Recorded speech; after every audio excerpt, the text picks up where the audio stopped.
হাদি ভাইয়ের মুহি বাতাসা, হাদি ভাইয়ের জন্য দোয়া করবেন এবং ওনার বিচারের দাবিতে আমরা আবার মাঠে নামবো। আপনার সন্তান যেমন মারা যাইলে সবাই আমরা বিচারের জন্য নামবো, এভাবে হলো হাদি ভাইয়ের বিচারের জন্য মাঠে নামবো। মুহি এবং বাতাসা। আমাদের নেতাগুলো মানবতার কথা বলে, কিন্তু দিন শেষে তাদের কথার সাথে কাজের কোনো মিল পায় না। কেন এই কথা বললাম?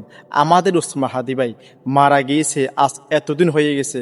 তার হত্যাকারীর কে ধরার তো দূরের কথা, সে যে কোন জায়গায় লুকিয়ে আছে সেই লোকেশনটা আজ সঠিকভাবে বের করতে তারা সক্ষম হয়নি। তাহলে তাদেরকে আমরা কেমনি বিশ্বাস করব? তো নাসিরুদ্দিন পাটোয়ারি সর্বশেষ বলে দিছে আমরা আবারও মাঠে নামবো। কি করার আছে আর? কি করা আছে বলেন?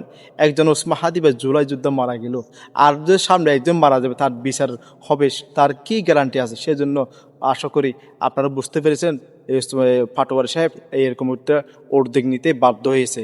ভিডিওটা সবাই শেয়ার করে দেবেন, অপরকে দেখার জন্য সুযোগ করে দেবেন। আল্লাহ হাফেজ।